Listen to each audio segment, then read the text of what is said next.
Greetings and salutations, friends, and welcome back. Tonight, we are going to be bringing you a very exclusive story, a story that no one else has. And today, I was quite honestly surprised and left wondering, why do we live in a world of copy and paste journalism? And what do I mean? Well, if you Google this new alleged UFO whistleblower's name, you will find hundreds of cut and copy and paste articles, all just copying and pasting things from the original debrief release, which I find incredibly disappointing. We make it our policy here to try, at least, if we're going to cover a story that other people broke first, to bring new information to the table, to do some investigative work, to bring something new to the story. And sadly, it seems like even big media outlets are just copying and pasting the story. And we have seen today an increase in the number of media outlets who are taking this story and running with it. But unfortunately, I have not found one media outlet, not an independent media outlet, not an alt media outlet, not a major, legacy. I call television legacy media outlet. None of the people who are covering this story of this alleged UFO whistleblower are adding any new information to the table. And I think that that is incredibly sad. It's a sad world we live in, where people just copy and paste from the original story, add a few lines in there so that we can say it's a transformative work, but no new information being brought. And I wondered why some of these media outlets, for example, Vice or others, and by the way, that's probably a bad example. I'm not specifically aware of Vice covering this story, but I mean them as an example, or Fox News, or Redacted, some of these bigger YouTube channels as well. They're just copying and pasting the story. They're not bringing any new information to the story. Luckily, I happen to have some friends in the Canadian media, and reached out to them, or I should say, one reached out to me, and then I started reaching out to other members of the Canadian media that I am familiar with and friendly with, and was given this information in this exclusive story tonight by multiple sources, most of which are from the Canadian media members. And interestingly, some people were given this information in the Canadian media. But as you can imagine, they thought it was a fantastical story, and they couldn't believe that what they were hearing was actually said in closed-door meetings with members of the Canadian Parliament. But it would appear that, yes, exactly this is what happened, that members of the Canadian Parliament met with this man, David Gersh, and several other people you may be familiar with. But before we begin tonight's exclusive news story on this alleged UFO whistleblower, just a correction from last night, because it would appear that last night I made quite an error. Well, an error in naming someone, because John Mack and Bud Hopkins are two of perhaps the most famous alien abduction researchers in history. And I often confuse their names, and so I did so last night. But names are important as well as facts. So just a correction, last night I incorrectly stated that Leslie Keene had a romantic relationship with John Mack. That was incorrect. She did not have a romantic relationship with John Mack. She had a romantic relationship with the other famous UFO abduction researcher, Bud Hopkins. She had a long-term romantic relationship with Bud Hopkins, not John Mack. She also lived with Bud Hopkins for years. So please forgive my confusing those two, and it won't happen again. A good part of making a mistake like that is next time I will get it straight. So on to tonight's exclusive news story. David Grush is a former military officer and intelligence officer who made fantastical claims recently. He claimed that there are illegal secret projects involving the recovery of non-human craft, including debris, intact craft, and even perhaps non-human bodies from those alleged crashes. He claimed he was told this information from other high-ranking intelligence people who claimed to be involved with these projects, and that these projects were being kept secret from Congress.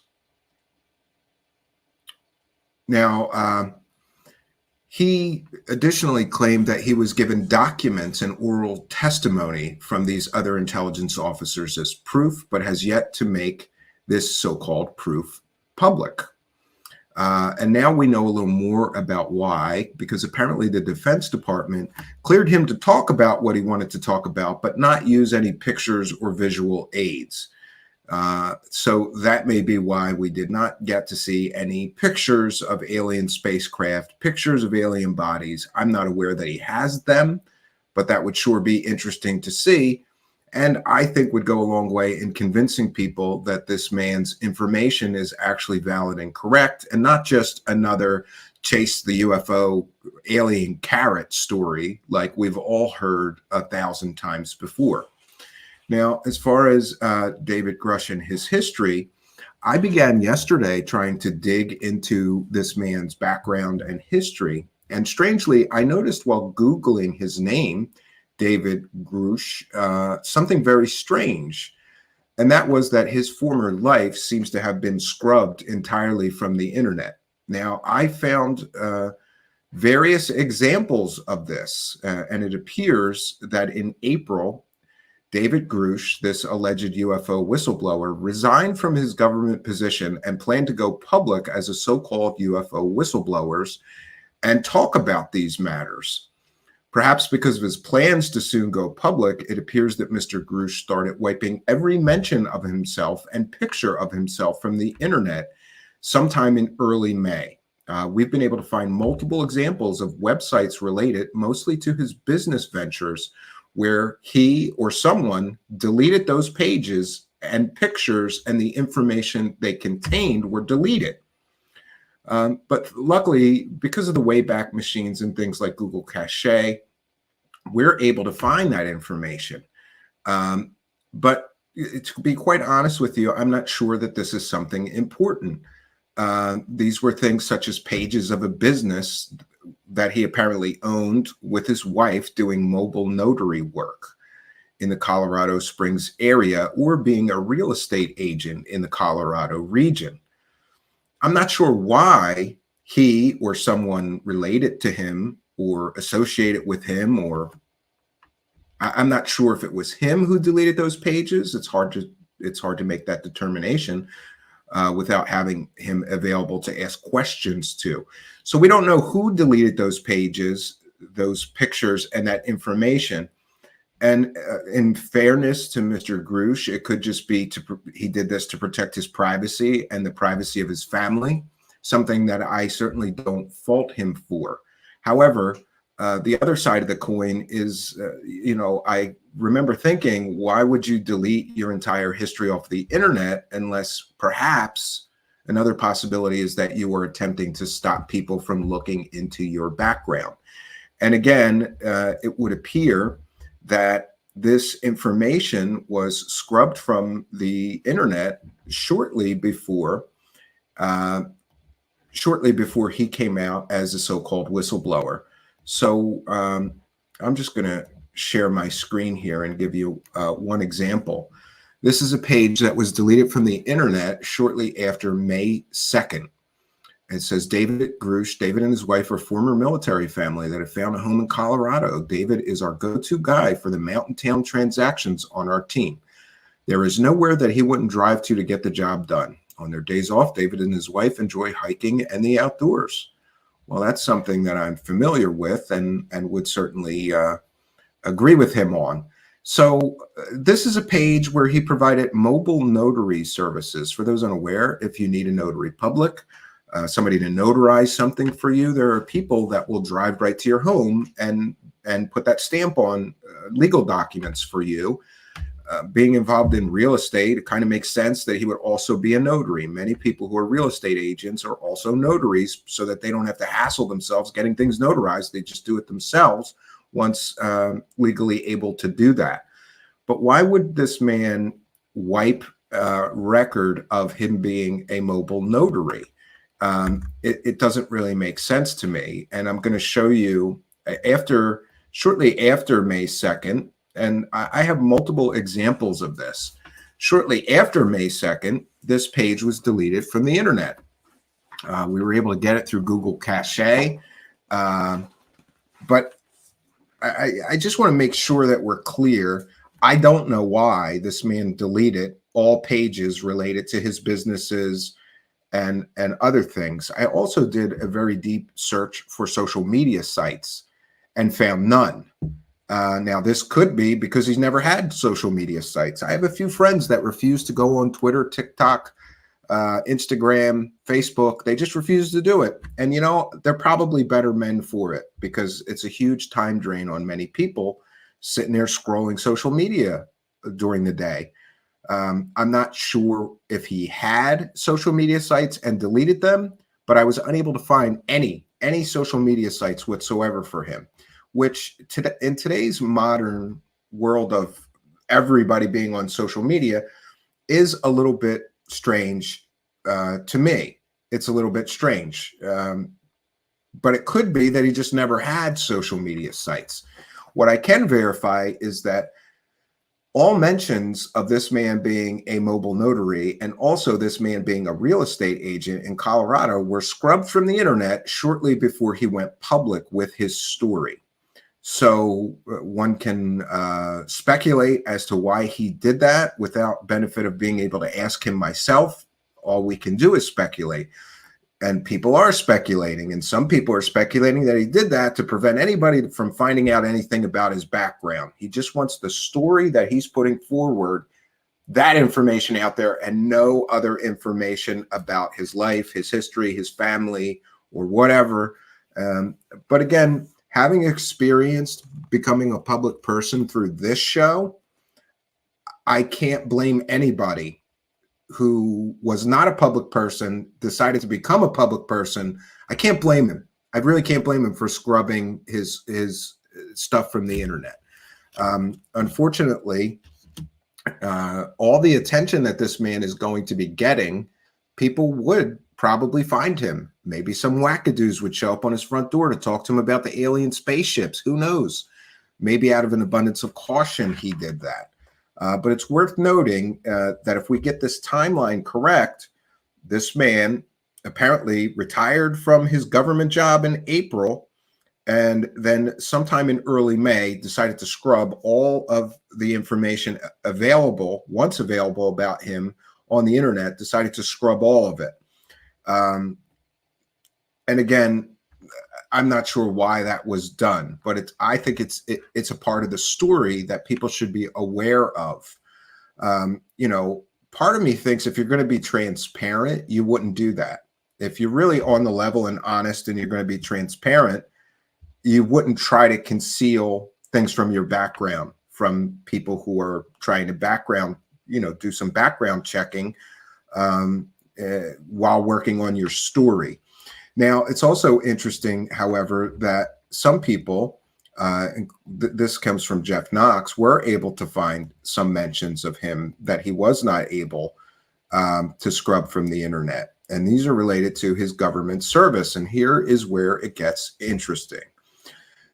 Because apparently this is a mention of him relating to Space Force, and not just Space Force, but also relating to the X-37B, Third Space Experimentation Squadron. The Third SES is Space Force's premier organization for conducting space-based demonstration and experimentation. And here is where it got interesting for me, because the Third Space Experimentation Squadron is also responsible for something that I am intimately interested in, and that is the X-37B. for those unaware, the X-37B is an experimental space shuttle. It is a spacecraft, and this spacecraft is, in my opinion, absolute 100% proof of a secret space program. When people say there is no secret space program, I always tell them to look up the X-37B. This is very, very important because essentially this means that this man, David Grush, was involved in the secret space program. And I know that may be a bit of a stretch for some, but when you are intimately aware of this X-37B platform and what they are doing with it, well, I'm not intimately aware. I am interested in what it is that they're doing with this X-37B. Essentially, this is like a drone space shuttle. But the difference between the space shuttle and this thing is that this does long-term space missions, and they leave this thing up in orbit for literally years at a time, and no one is allowed to know what it's doing up there. Many people have theorized that this thing is servicing spy satellites. Many people have theorized that this thing is monitoring foreign or adversarial satellite technology. Or space launches, observing space launches of our adversaries like the Russians, the Chinese, and even the Indians. So I just think it's interesting. This man, David Grush, does this add to his credibility to be in or knowledgeable of secret projects? I have to be honest and say, yes, it does. He is involved in the very group that handles this X-37B secret spacecraft. And we can argue whether there's a secret space program. I don't argue with people. I tell them to look up this exact thing that this man was involved with, apparently, or allegedly. Well, not allegedly. He's on the list. He was definitely involved in secret space projects for the United States government, including these experimental flights of the X-37B, which, again, this thing stays in orbit for years at a time, and none of us, peasants, us taxpayers, are allowed to know. What is it doing up there for years at a time? Nobody knows. Not definitively. People have theorized many things, including, I'm aware of aircraft and aerospace historians who have told me different things about what that thing's really doing up there. But mostly it's speculation. Only the people directly involved in this project, people like him, this so-called or alleged UFO whistleblower, David Grush, would know what this thing is doing. And I just think that's an interesting part of the story. Now, the reason that he couldn't apparently wipe that information from the internet is because it was on government websites, not websites that he owned or had administrator access to or the ability to delete anything. Now, let's get back to the actual story here, our exclusive story of alleged UFO whistleblower Dave Grush meeting with members of the Canadian Parliament. I have this confirmed today from multiple sources, all of which were members of the Canadian media, one of which who covers the Canadian government. And like I said, perhaps because of his plans to soon go public, it appears that Mr. Grush started wiping every mention of himself from the internet in early May. But we've been able to find multiple examples of websites where they were deleted. To be clear, I think it's important to note that for whatever reason, Mr. Grush deleted pictures of himself and information about himself and his businesses. It's also interesting that he didn't get all of it. And we've shown you a few mentions that he could not delete from the internet because they were on government websites. Now, I have confirmed the information concerning him having meetings, actual meetings with Canadian Parliament members with multiple sources, again, sources in the Canadian media who cover the Canadian government or Parliament. And these are sources that I trust. And in the case of one Parliament member, I have multiple sources confirming this meeting who named the Parliament member, and we're going to share that with you tonight in our exclusive story. And I also have one source, not multiple sources, that have told me that this man, Mr. Grush, and his associates, who would be Dr. Gary Nolan and Ross Coulthart, were in multiple meetings that week with other Parliament members. The meeting took place, these meetings of this alleged UFO whistleblower, David Grush, and Gary Nolan of Stanford University and Ross Coulthart, they took place just a few weeks ago, starting the week of May 15th, 2023. So it appears that shortly after purging the internet of his business pages and pictures of himself, I think wherever possible, David Grush then went on a special trip to Canada to attend meetings with perhaps multiple members of the Canadian Parliament. Interesting, there were a few people there also in on these meetings that you may all be familiar with. They were also present at those meetings with members of the Canadian Parliament. Those other individuals, besides David Grush, this alleged whistleblower, would be Dr. Gary Nolan of Stanford University. He was present at those meetings physically, in person, and so was David Grush. Also present at those meetings was none other than the person now selling his story, or one of them, and that would be Ross Coulthart. We'll just call him Australian journalist. I'll leave out my personal feelings on Mr. Coulthart for the purposes of this story. And Ross Coulthart was included in those meetings by phone or teleconference. Just to be clear, Dr. Gary Nolan and David Grush were there in person in the room with the Canadian Parliament members, and Ross Coulthart was included in those meetings by phone or teleconference. Now, I want to be very clear here in that I have confirmed with multiple sources that David Grush, Dr. Gary Nolan, and Ross Coulthart on the week starting May 15th, 2023, met with opposition party member and member of Canadian Parliament, Larry Maguire.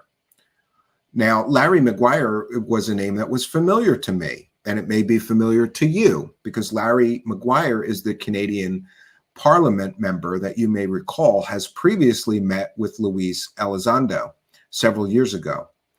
Now, I try to confirm, because I had suspicions, quite honestly, that it may have been Luis Elizondo who arranged this meeting between Canadian Parliament member Larry Maguire and Dr. Gary Nolan, this Ross Coulthart, and this alleged whistleblower. But I was unable to get confirmation that Elizondo had anything to do with the arrangement of these meetings.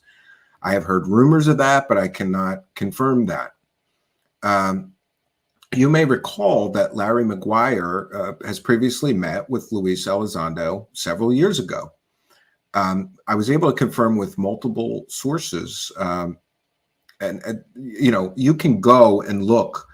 There are articles about Luis Elizondo meeting with this same Canadian Parliament member several years ago, Larry Maguire. It's known that Luis Elizondo has met with this Parliament member previously. And that Parliament member, Larry Maguire, spoke positively about his experience with Mr. Elizondo.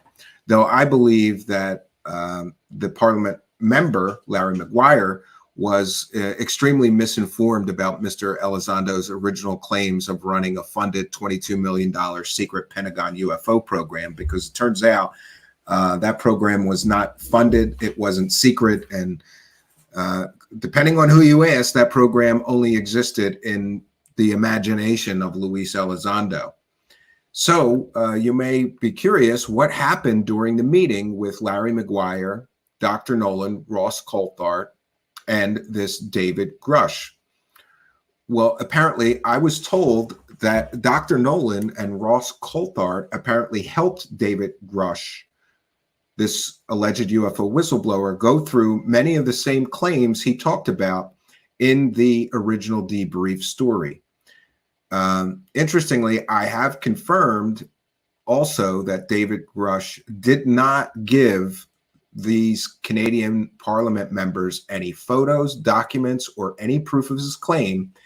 He only provided his oral testimony, along with some testimony and stories from Dr. Gary Nolan and Ross Coulthart.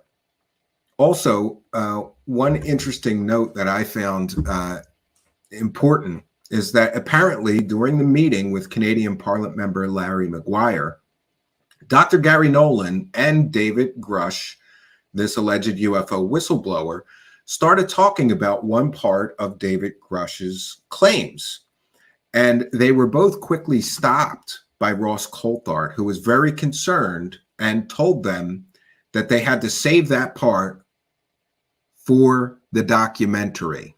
I'm going to say that one more time. Apparently, during this meeting, Dr. Gary Nolan and this alleged UFO whistleblower, David Grush, started talking about one part of David Grush's claims. And they were quickly stopped by Ross Coulthart, who told them they had to save that part for the documentary. I was told that the meeting was very long and that the Canadian Parliament member, Larry Maguire, took the meeting and the information that he was presented with by David Grush, Ross Coulthart, and Dr. Gary Nolan very, very seriously. It should be noted that I reached out earlier today to the offices of Larry Maguire for further comment, but as of the time of this broadcast, no one from his office has returned my call with any further comment. Additionally, friends, and this is where I have to tread very carefully, so let me be clear. I have one source that is from the Canadian media who heard about this because they cover the Canadian Parliament. And they told me that David Grush, Dr. Gary Nolan, and Ross Coulthart not only met with Canadian Parliament member Larry Maguire, but these three also met that week with other members of the Canadian Parliament. All of them were opposition party members. So just to be clear, I have multiple sources confirming that Dr. Gary Nolan, Ross Coulthart, and this alleged UFO whistleblower, David Grush, definitely met with Canadian Parliament member Larry Maguire. And I have shared with you the details that I was made aware of about what took place at that meeting. Largely, David Grush gave similar claims to what you have heard him already claiming in the original debrief story and these clips that they're slowly delving out from Ross Coulthart. And again, just to be clear, so I have multiple sources confirming they definitely met with Canadian Parliament member Larry Maguire. And I have one source. I don't like to share information unless we have multiple sources confirming a story. So I'm being very clear with you in that I have just one source, also a member of the Canadian media, who told me that they also met with other Canadian Parliament members of the opposition party that week and shared the same information that they shared with Larry Maguire. I was given some details about the individuals within the Canadian Parliament that they also met with, including their names. But out of an abundance of caution, I won't be revealing those individuals' names or the details of those meetings until I can get additional sourcing or hear back from their offices. I have contacted these other Canadian Parliament members that apparently met with David Grush, Dr. Gary Nolan, and Ross Coulthart.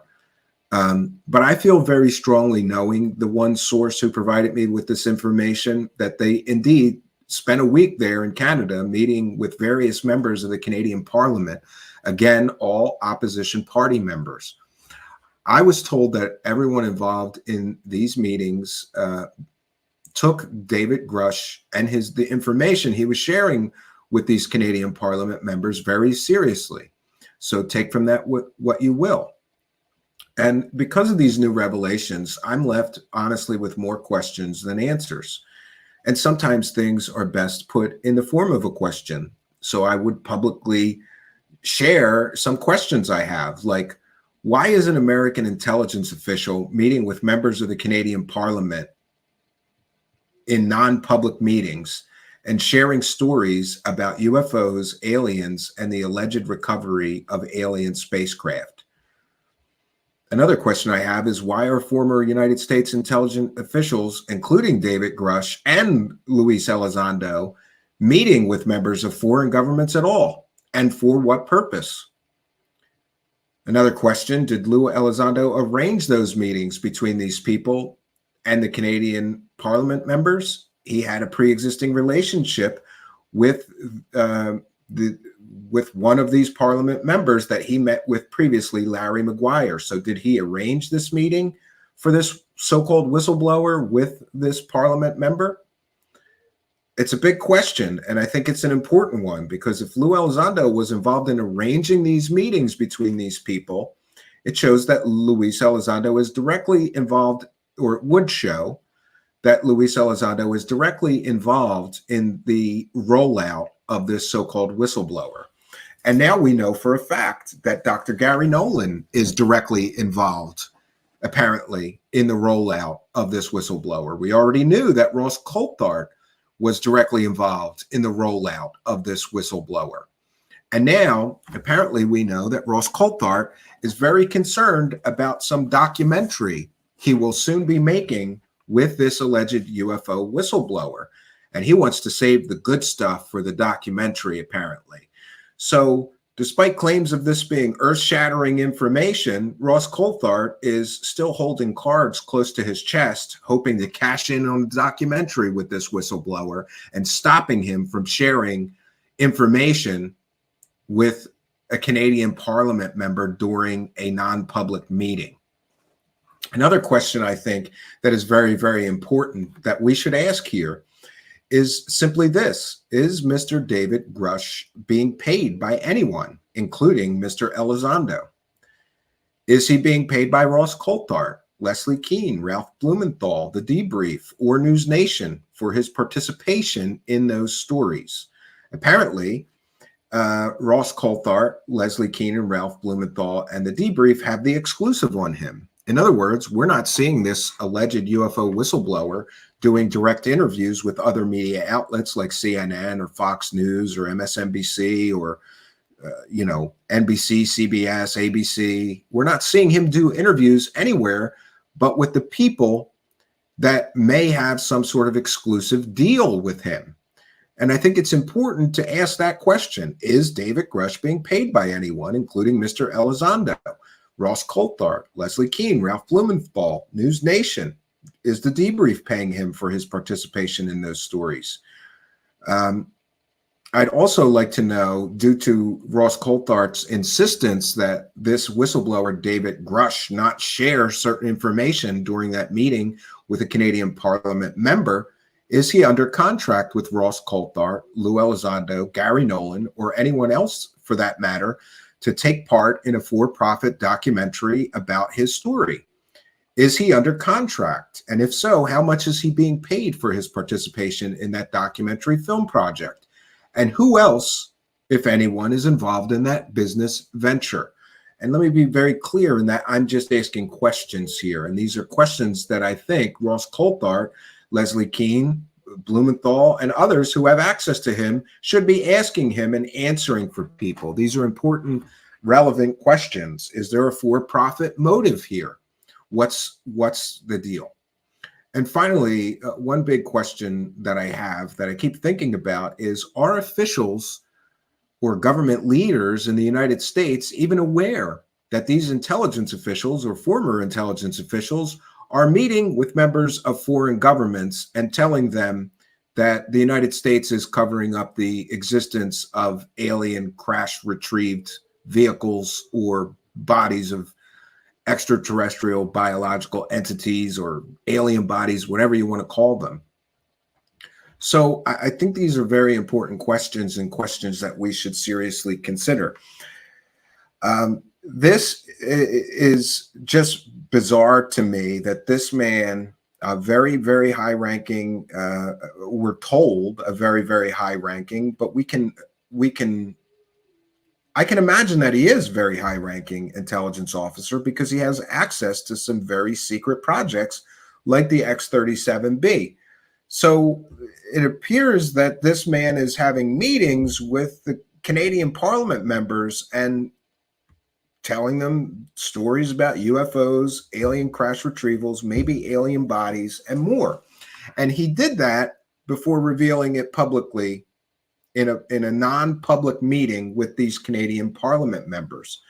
So the fact also that Dr. Gary Nolan is involved, and let me be very, very clear, the day after these meetings concluded with Dr. Gary Nolan and members of the Canadian Parliament and this alleged UFO whistleblower, David Grush, and Ross Coulthart on the phone by teleconference, whatever you want to call it, he was participating in all these, Ross Coulthart. It's interesting that Dr. Gary Nolan was involved in these meetings.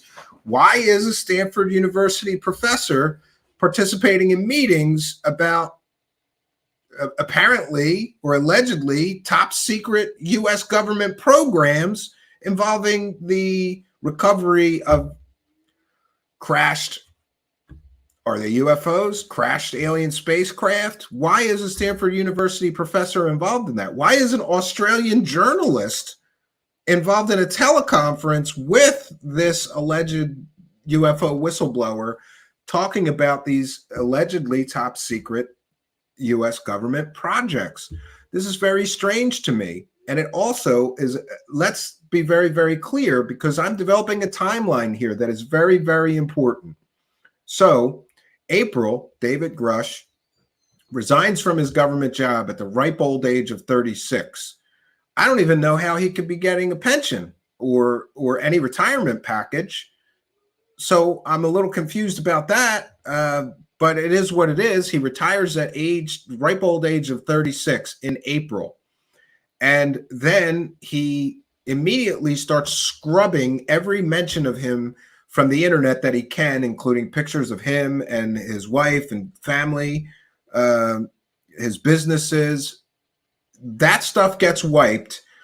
And then a few short weeks after that, he's on a plane to Canada and he attends meetings with Dr. Gary Nolan of Stanford University, talking about the very same things that are mentioned in this debrief article with members of the Canadian Parliament, members of the Canadian government. And of course, Ross Coulthart is there and interrupts Gary Nolan and interrupts David Grush from talking about certain things because they need to save that for the documentary. This happens in mid-May. They start meetings with the Canadian Parliament members. June 5th, yesterday, we get the big drop of this story in the debrief, and News Nation is now making 5-minute videos and milking this thing for everything that it's worth. I'm just left a little confused, but I will say this. I am more troubled by this guy being legitimate because he's traveling with, I'm not sure, by the way, if he traveled with Gary Nolan, but he ended up at the meetings with him. So I'm more troubled by this man being legitimate because Gary Nolan is now involved. CIA Gary, I'm sorry. This man has talked about working on CIA projects before, and now he's hanging out with this so-called alleged UFO whistleblower. And here's where it gets very important also. I talked about the timeline. So May 15th, they start this couple days of meetings with Canadian Parliament members, Gary Nolan, Ross Coulthart, and this so-called alleged UFO whistleblower, David Grush. Right after the Canadian Parliament meetings end, Gary Nolan is on a plane to New York City, where he attends that SALT conference and starts saying 100% aliens are here, I'm sure of it, and all those things that we covered that we heard him say. So it appears that many of these people are connected in some kind of incestuous circle or relationship here, and I want to know if there's a financial relationship. Is this man working for Luis Elizondo or Gary Nolan or Ross Coulthart? Are they all in on some documentary deal together? And these are important questions that should be answered. And we have a very special guest tonight, a man who loves to ask questions. And, I thought that we could discuss this whole situation better and bring in a few more perspectives. So joining me to do that tonight is my special guest. We have Manny from Area 503, and I'm a terrible show host, Manny. I apologize. This was last minute, so you didn't make the thumbnail, bro. Sorry. That's okay. I don't need to be on a thumbnail. I know I exist even without the little picture. Thank you for being here. So you're backstage listening to this. This is brand new information about this guy. And isn't it interesting, Manny, that all of these cut and paste journalists, I had to report this. Nobody found this information except me. Yeah, it is interesting. And the copy paste journalism is a huge problem, not just in ufology, but in everything nowadays. You know, it seems like there's some lazy reporting going on where people just want to, take another story that somebody else wrote, maybe change a few words around to make it seem like they're paraphrasing mash it up a little bit. Yeah, but smash it up. The problem with that is that it's like the old kindergarten game telephone, where you tell a story enough times and you copy it and you paste it. If it's not verbatim and it's changed a little bit each time, before you know it, things get wildly askew and away from the original story and the truth. And in this case, nobody's doing the research. Nobody's vetting this person past his military credentials, which I don't think, in the case of Grush, I don't think that many people are saying, oh, he wasn't in the military. It's not like that. I mean, I've seen the photos of him in theater with his weapon. I've seen the patches. I've seen the medals. The problem is that lends zero credibility to his claims about finding these programs, about finding UFOs, about having crash retrieval programs, about having backwards engineering programs, about possibly even having bodies, like he said. I mean, if you really look at it, the guy has taken little bits of ufology over the years and just kind of said that it's true and expected everyone to believe him because he's got this, stellar record or stellar credentials. But that doesn't, where's the evidence? Where's the receipts? Where's the proof? Where's the documents? And there's a huge... They're classified. He can't share those. Well, of course not. And he can't talk about them either. You can't talk about classified programs either. You can't even acknowledge the existence of a top secret program in some cases. Absolutely. Doing so would be spilling classified secrets. So absolutely. And so what I find very suspicious about this, Manny, is that essentially this man comes out and he says everything every UFO and alien believer desperately already believes or wants to believe and wants confirmation of. It's like this was like almost designed to be the confirmation of, see, I have people emailing me, see, we were all right, Stephen. We were right about the aliens being here and the crashes, and people are telling me Bob Lazar was right. Like, no, one of these things is not like the other. And you're right, that they appear to have hammered on his background being legitimate, because right. I will say it with him, just as I said it with Anjali. It's rare that one of these people comes out with a huge, fantastical claim story and that their background turns out to be legitimate. But it's not unheard of. And we can have an example of that with Anjali. She was Air Force officer. She was a DIA. She worked for the DIA, both as a direct employee and as a subcontractor later in information warfare. She had all kinds of top secret clearances, but her entire story was fake. Her background was real. I'll give her that. And so I'm very cautious about the fact that the whole article in the debrief was the who, not the why or the how or it seems very suspicious to me. And we've all heard that clip of Leslie Keene. She was asked about the lack of evidence. Is that a red flag to you? And she said, not at all. Not at all. Oh, and we want to thank Matt Ice66 for becoming a YouTube member. Thank you for your kindness, generosity, and support. We shout out anybody who becomes a member during the show. What did you think of that Leslie Keene thing? She said it doesn't matter. Oh, that doesn't bother me at all. It's not a red flag. I was floored by that. No evidence is not a red flag. Yeah, put me right on the floor, because that should be the number one thing that a journalist is asking for, is evidence of claims, especially when you have a single source story. You have to have some kind of corroborating evidence to back that story up. And in this particular case, it appears like there's none. And, we're seeing people I've watched in the chat, and people have said, oh, Lou 2.0. Well, yes, we did see this with Elizondo as well. They banked on his credentials. There was very little evidence in fact, no evidence supporting his claims, except for a ambiguous letter from Harry Reid that didn't say much. And there's, we're seeing that play out again. And what they're doing, if you'll notice, is they're going to ignore any questions that come out about the story, and they're going to proceed with it as if it's true when it doesn't appear like there's any evidence that it is.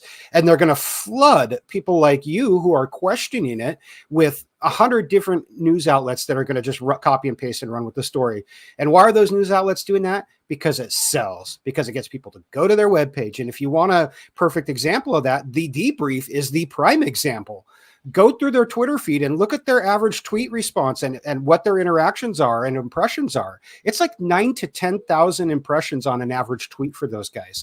Yesterday, or when that story came out, they had over 1 million, or close to 1 million. I think it was just under 1 million. 1 million impressions. Their website got so hammered by people going to read that article that they couldn't handle the traffic, as you stated in your show last night. It kept going up and down all day because they weren't prepared to handle that sort of traffic. So, I swear I can remember when the guy who started the debrief was very, incredibly skeptical. And it seems like he started the debrief and that went out the window. And it was just like, you're right, like copy and paste.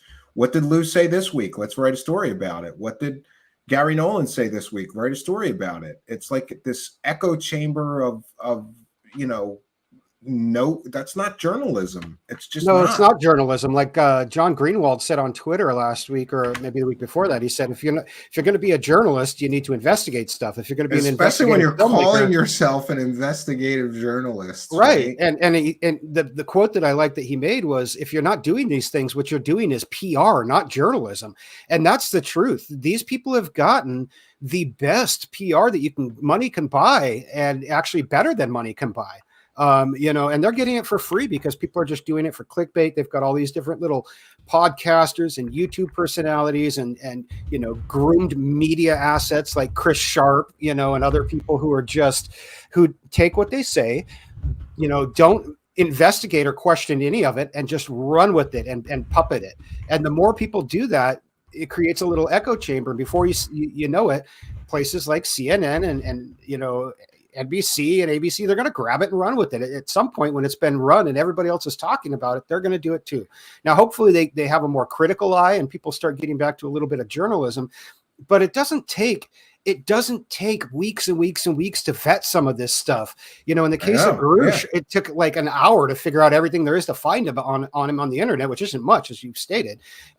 It doesn't take a lot. You don't have to sit down and do a full year-long full-time investigation into Elizondo like I did. You don't have to go that far.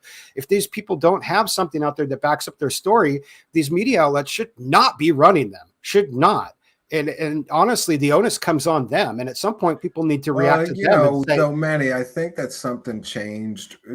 I kind of remember fondly the days before the internet where like television investigative journalism in 60 Minutes, it was such good work that these guys did. They really dotted their I's. They crossed their T's. They had many sources to confirm the story. It was so different. And now we live in this information age where everybody's just trying to push out a story, just create content so people click on it. We're really just living in a deluge of garbage information, unfortunately, because of this. And quite honestly, I'm talking to this Canadian media person who, by the way, they didn't want to be named. And anyway, I was going to name, I'll credit you. I'll name you for, no, don't do that. So anyway, I'm talking to them and like, this is kind of crazy that you got wind of this and you didn't report on it. And they were like, yeah, because it's unconfirmed. It's stories. So they didn't run with that story, and they heard about what this man said in these Canadian Parliament meetings with Canadian Parliament members, which what they heard he said is what we heard in the debrief article, essentially, from this man, David Grush.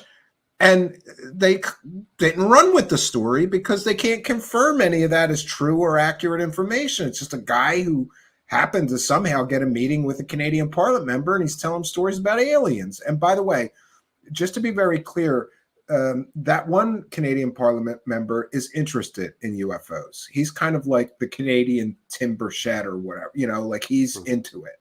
So he'll take meetings with these guys, Yeah, and honestly, I'm not surprised to learn that this group of people was up in Canada doing that. We saw where they were in Italy, they were in where was that other place? Anyways, they've been in foreign countries trying to do this as well, where they'll get more traction and less resistance, where the UFO subject is more widely accepted, or possibly even they're doing it because these are our allied countries and they're trying to use it to put external pressure on the United States to release something that they think or believe is there. But the truth is that if there was evidence there, it would have been released. Somebody would have brought it out. Somebody like Grush should have brought it out. If he's got all these documents and has evidence of his claims, why didn't he leak them? That would be a whistleblower. That really kind of bothers me with people calling him a whistleblower. This man is not a whistleblower. Yeah, what whistle are you blowing if you don't have any evidence? Like Snowden had like a mountain of evidence. Snowden's Assange, a great example. Reality Assange Winner had is a great example. A mountain of evidence. He had thousands of government officials' emails, and he dropped it all. And videos of like civilians being killed unfairly in the middle of a war zone, women and children, and drone attacks. And he had all this evidence, and he dropped it all. And it was irrefutable, though. You couldn't argue with it. You couldn't argue with the evidence. He didn't sit there and say, trust me, bro, this stuff's happening, and say, oh, but I can't show you the documents. It's classified. No, he dropped the evidence, and the evidence spoke for itself. Now, that is something that we haven't seen yet on any of these stories, whether it's Elizondo, whether it's Grush. We haven't seen the evidence, and we wouldn't need a trust me bro story. We don't need a story. We don't need to be told what the evidence is. Show us the evidence, and if it's incontrovertible, it will stand on its own two legs and tell the story without anybody having to paraphrase what it is. But we just don't have that. So that's a huge red flag. And I do want to point that out. Reality Winner used her clearances to print one document that she was not accessed to print and leaked it to the news. And she was sentenced to close to 5 years, over 5 years in prison for that. Yeah. The FBI knocked on her door and was kicking in her door and wanting to know about it. Now, if Grush had done anything like that, if he had gone and done what he said he did, where he was getting all this inside information, if he was using his clearances to pull documents and to get proof of these things, they would have found out long before today, long before he even retired, and they probably would have locked him up for it. They wouldn't have let him just walk out, and he certainly wouldn't have been cleared by Dopsar to go tell his story to an Australian journalist. There's so many or to a Canadian Parliament member. And absolutely not to a Canadian Parliament member. Well, and I have some insight. I want to share this. And actually, this came from Steve Long. What a great find! Thank you, Steve Long. This passage was left out of Captain Edward J. Ruppelt's 1956 book, The Report on Unidentified Flying Objects, but was included in drafts found among his files. It betrays the roots of the UFO cover-up disclosure issue more accurately than Ruppelt could have imagined. And here's the quote, so long ago that nobody knows why, the government established a policy not to comment on anything that is written or said by private citizens. People can make any fantastic claim with a relatively high degree of immunity to being exposed. This policy has been a bonanza to the writers of saucer lore. Remember, this is 1956. The basic concept of saucerism versus the Air Force warfare is to print or say anything, and as proof of your honesty, dare the Air Force to contradict you. I wonder if that's still their policy. Is it it seems like if they're a private citizen, they don't really want to talk, they're not a government employee, Yeah. And that's how people mischaracterize what the Dopsar process is. They say, oh, well, Dopsar cleared Grush to come out and say what he did.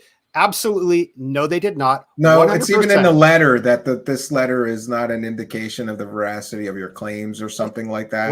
Right. And but in other letters that I've seen, they don't explicitly say that. So they knew that this was going to cause some kind of controversy, and they said it explicitly in the letter clearing him that this letter is it's not us endorsing the veracity of your or accuracy of your claims in any way.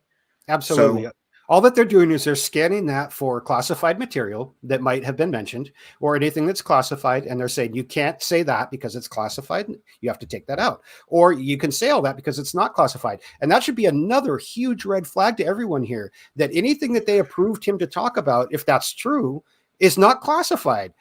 And so if it's not classified, yeah, but how could that not be classified? Because he's saying these are secret projects. It would have to be classified project by definition, right? Yep, it's a 100%. big cover up. It would they use classifications to do the cover up.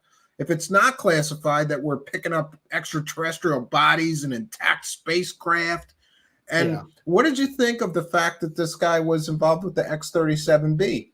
And Space Force. Honestly, I think that's cool as crap. I would much rather hear about his involvement with the X-37B and Space Force than I would about his fictional involvement with UFO programs or non-involvement or whatever he claims. Because he's even said he hasn't seen the evidence. He hasn't seen photos. He hasn't seen. I don't know what he says he has other than stories. No, well, there seems to be a problem with the photo, because Coulthard and Zabel, or what is that guy's name?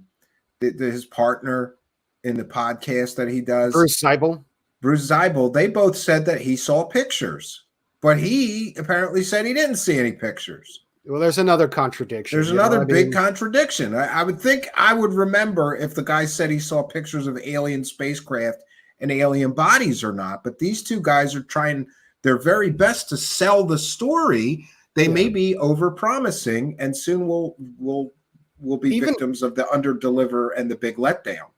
Yeah, even if you assume that he did see a photograph, it's still secondhand information. Even if you assume that he was told about these programs, it's secondhand information. Yeah, even it could be. These crash retrieval things, it's so ridiculous. Absolutely, the U.S. government has a UFO crash retrieval program. You think if a Russian spy satellite crashes in the United States, we're not going to send somebody out to pick it up and try to figure out what they're building? Exactly, and I think Mick West correctly pointed out that some people may have been involved in programs like that and started working on some of these recovered objects and became convinced somehow that it was alien spacecraft, not Russian or Chinese somehow.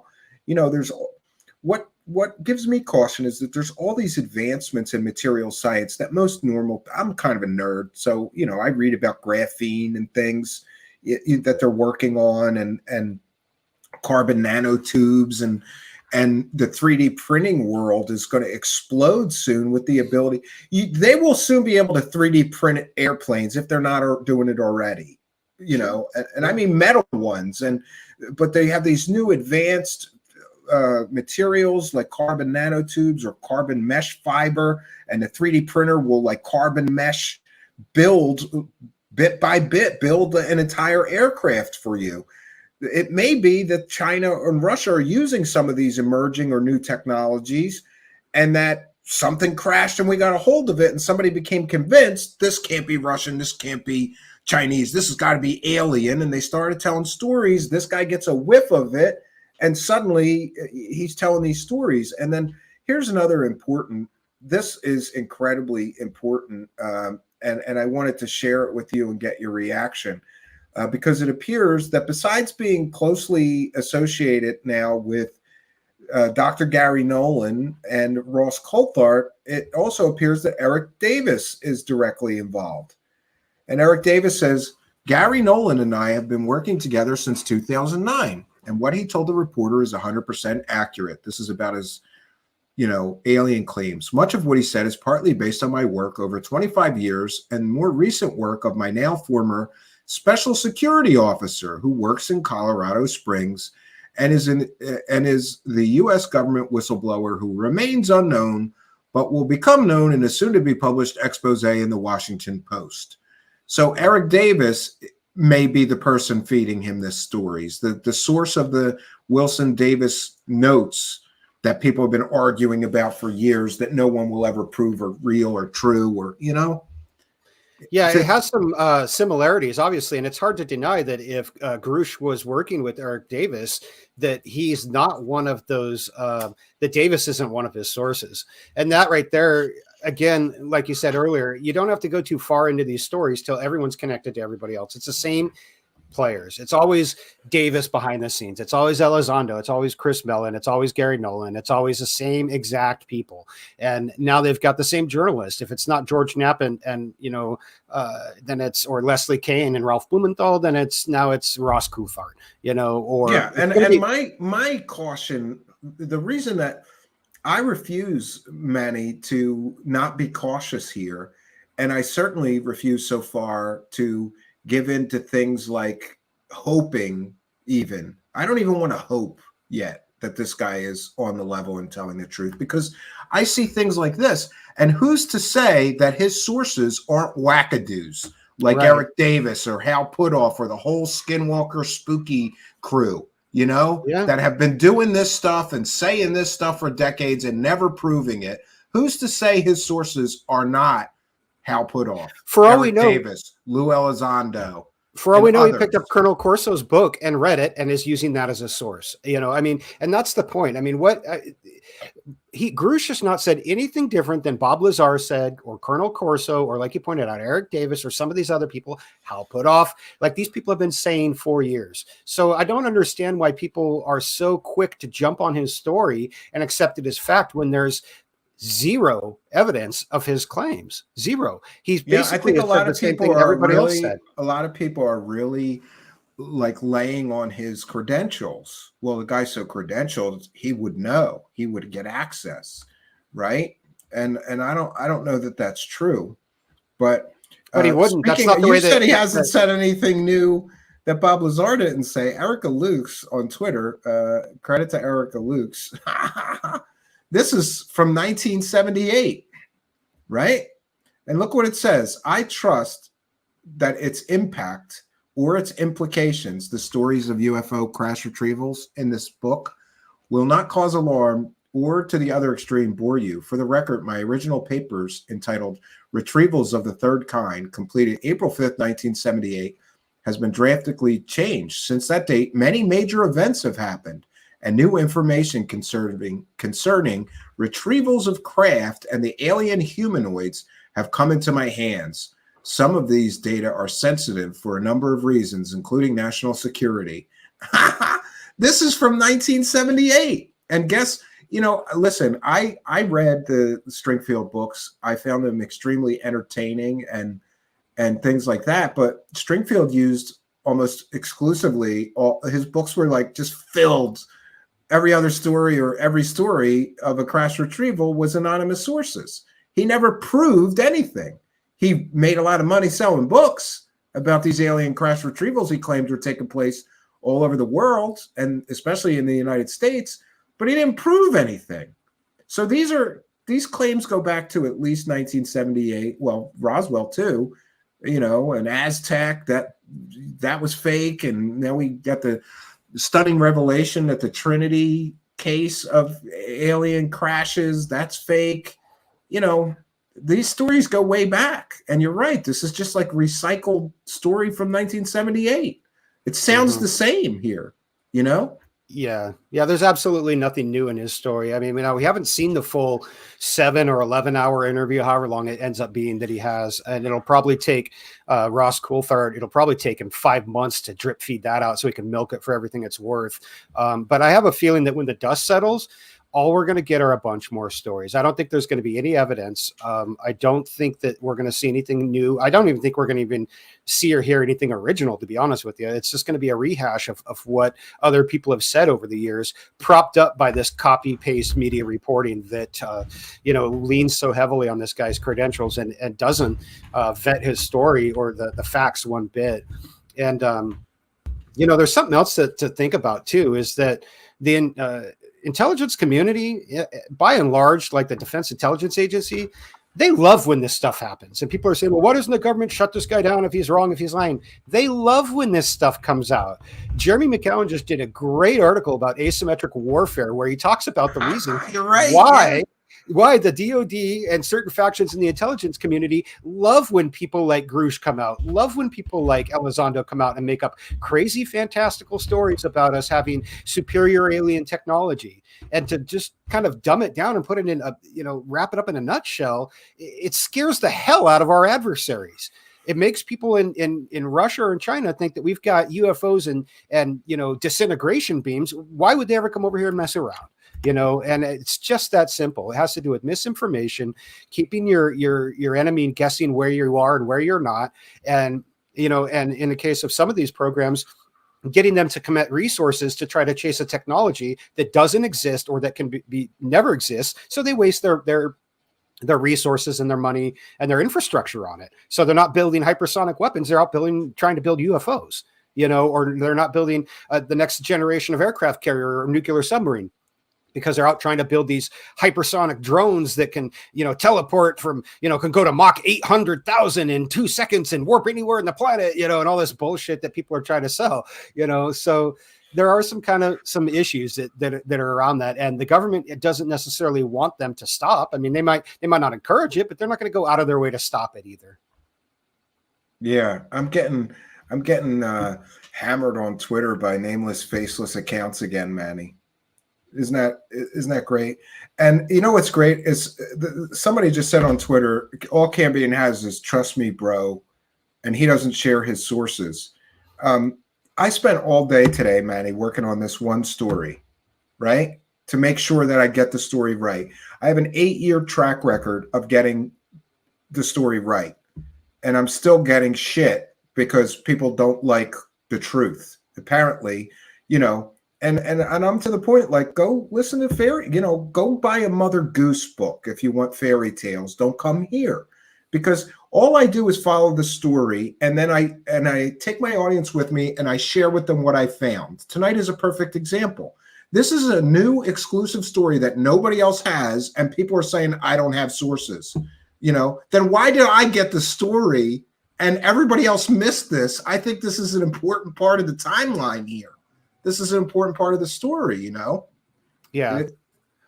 Yeah. And, if you agreed to protect a source, then that's what you can do. And you need to do that, I understand that in journalism, like there's reasons people might not want their name out there, especially when they've seen how anyone who questions this particular group of people is treated, with the smear campaigns and the doxing and the defamation and the online attacks. I mean, even Kirkpatrick commented about it in the last at the NASA UAP briefing, talked about the online harassment. And then there's people who just openly do this stuff. So I can understand why in today's day and age, people want to keep their sources confidential, and that doesn't mean that they're not true. I mean, at least you have a source. At least it's not, it's not somebody just repeating a story they heard from someone else, so and be honest with you, you're normally pretty good about your sources and using them, so I think that should give you the credibility in this case to keep it confidential. But maybe they just want to retaliate against this person or go find them, so maybe that's why they're trying to pry the source out of you. Stick to your guns, man. You just got to go with your gut. Don't let people push you around and try to tell you how to do your job. You know what you're doing is right. What the sources that you have are credible. No, I try not to let it bother me. Like if a real person comes to me with some complaints, I'm much more apt to listen. But when it's a nameless, faceless, especially brand new Twitter account, I don't know who I'm talking to. Could be Lou Elizondo, right? Probably is. It could be anybody. It could be anybody. I did a story on David Adair, Manny, and nobody is this passionate about David Adair. So David Adair is in the comments to that story in the video comments, like passionately defending David Adair as a scientific genius. So I know that's him. I'm like, that's got to be David Adair. Nobody cares that much about that old clown. Yeah, I think aliens engine stories and Area 51. He was there when he was a kid, and come on, Yeah, we all know that Elizondo's used a few sock puppet accounts, and his significant other also loves to get on Twitter and go fight battles for him. What's up, Lou? Yeah, she likes to go white knight for her man, which is admirable in a way, but it's kind of despicable. And they think that UFO Twitter is not that big of a place, okay? And when people come at me with a sock puppet account, it's real easy to identify them. And it's real easy, if you look at how and what they say, to figure out who they are by what they're liking and what they're saying and how they say it. And so these people think that because, they think, oh, the internet's huge, you can never prove it. Well, I don't have to prove it. I know who these sock puppet accounts are. I've flagged a bunch of them, and I've tagged a bunch of them. And I might not confront them or out them. I might just watch them because that gives me insight into what people like Elizondo are doing. Oh, I have one, and I just called him a dumb dickhead dickhead today and blocked him. I have one person who's even been a guest here, you know, and he used to like me. And then I started busting all the people that he loves and, you know, loves to hear fairy tales from. And I mean, like, you know me, Manny, like, I mean, bust it. Like, there's no arguing with me. That person is a fraud and a scammer. And so suddenly the same person made all these fake Twitter accounts and starts slagging me on the internet. And he thinks I don't know it's him. I know it's him because of certain distinguishing factors. Let's just leave it at that. Things that he does or did in his real account that he's doing on all these sock accounts. And it's just ridiculous. Like, I'm not going to argue with you. You're a backstabbing dickhead. You know, don't smile to my face and come at me with a sock account because you don't like that I busted a fairy tale you like. But you know, one thing also I wanted to ask you about is this. The issue with the documentary, according to sources in this story, Ross Coulthart stopped Gary Nolan and David Grush from telling this Canadian Parliament member part of his story because they want to save it for the documentary. Doesn't that kind of show that this is a profit-based adventure here? This is not about the truth or, you know, disclosure. This yeah, 100%. They don't want to out their money shot, you know, so to speak, for their documentary. And as somebody who's working on films myself, I would feel the same way. I'd be like, no, I wouldn't if I had a source like that, I wouldn't even take it to the Canadian Parliament. I'd take it to nobody. I would keep it completely under wraps until I'm ready to throw it up on the screen and you know, put it in my film. And then after that, sure, then they can go talk to whoever. But, you know, and that makes sense. But that does show that it's a for-profit, it's a business mindset. It's not an altruistic endeavor trying to get the truth out. You know, this isn't an activist. I mean, right? He's a journalist, but in a way, he's kind of fronting as an activist too, like some of the other people, you know, like Leslie Kane has done too. You know, where she's not really a journalist anymore. She's a hacktivist, as I call her, because she doesn't care if there's proof or not. No red flags, you know, like I don't care. You know, yeah, like, somebody reminded me in the YouTube comments, Sky's Not the Limit commented, Leslie Keane also said she witnessed a ghost form and animate a wax hand. And instead of providing a video of the hand forming, she points to the wax formed hand, which proves nothing. Yeah, she was in a documentary piece about life after death, and she believes in spiritualism and ectoplasm and all of that garbage, like mediums, and she believes in all of that. So, you know, to me, I don't find her to be a credible journalist. And also, she admits that she massaged the data, right, in that 2016 New York Times article to make it better for the UFO community. She left out all the werewolves and the. It's being nice to say that it was massage data. It was a fabrication. The story was a complete farce. You know, it was framed as OSAP, but it wasn't really. They talked about this unofficial program that Lou was in and propped up Elizondo as the UFO hunter and all that, and then dropped some stolen video from the Pentagon to give it all credibility. It allegedly stolen. Oh yeah, well, I don't know. I mean, Mellon admitted to it. I mean, in the Phenomenon movie, Mellon admits he removed him from the Pentagon parking lot, and they were removed improperly. Yeah, they just bent the rules. They just bent the rules. If you and I bent the rules with federal property, we'd be in prison. But you know.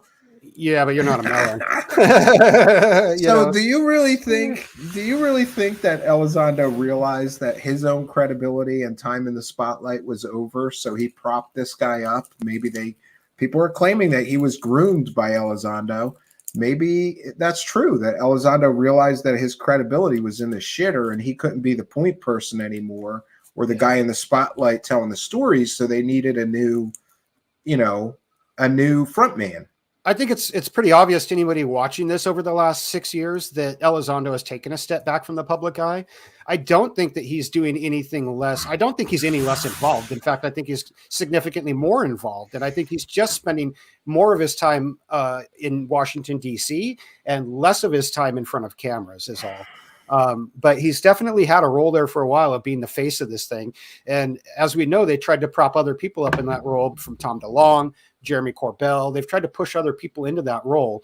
And now, you know, maybe they're using this Grush feller for that. Maybe they're trying to set him up as a new face to go on. Or maybe they're just trying to put pressure on the Pentagon and the House and the Senate on our leadership in DC from outside of the country, because they've hit a brick wall here. I mean, they've already, there's pretty clear that there's links to a certain, a couple of different, Congress people, whether it's Burchett, as you said earlier, or, Marco Rubio or Andre Carson, or, there's other it's like people. the usual suspects, I feel like, Right, but there's only so much that those people can do. And so now they're trying to get pressure from our allied countries to put pressure on us too, to try to increase that something's going to come out. Now, what is there to come out? I mean, there's not really, if there was any truth to these stories, I think it already would have come out. And so I think they're really pushing hard on a it's beating a dead horse. There's no end game. Yeah, thank you, Estimate of the Situation, for your kindness, generosity, and support in helping us to praise the cash. And Lou Reviews is right. I mentioned that on yesterday's show. It was Brian Bender that said he was groomed. And it's also interesting that the debrief claimed, Leslie Keene and Ralph Blumenthal claimed in copied and pasted tweets that they both tweeted that the Washington Post did not pass on the story. But for months, we've heard that there's a big story in the Washington Post coming out, and then it comes out in the debrief. So they had to have passed on it. Right, These and it was it up for months. Eric Davis, all these people were saying that this Washington Post article is, and of course the Sock Brigade, Richard Butt, and all these people. Wait till this Washington Post expose comes out. From what I understand, they'd sent it to the Post first, and the Post was doing due diligence and trying to confirm it because it's a single source story, as Ross Coulthart has openly confirmed. It's a single source story. They were trying to find a corroborating source. They couldn't find it. They were trying to find corroborating facts. They couldn't find those.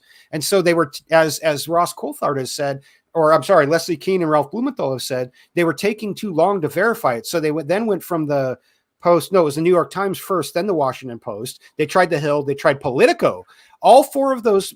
Yeah, Brian Bender said Politico and multiple more media outlets passed on the story. That's what Brian Bender said publicly. So we've got Ross Coulthart saying that all those media outlets that you mentioned, Manny, didn't have the balls to do the story. We've got Brian Bender confirming that Politico and multiple other media outlets passed on the story. Then we have Leslie Keene and Ralph Blumenthal claiming that the Washington Post did not pass on the story, but saying that they were under pressure to put out the story. And I want to ask you, who was pressuring them to put out the story quickly? I don't know. They couldn't wait. They couldn't wait a few weeks. They couldn't wait a week for the Washington Post, or for the largest story in human history. Yeah, I think they probably could have waited a couple more weeks to get it vetted and to do a little fact checking. But they didn't in this case. Who was pressuring them?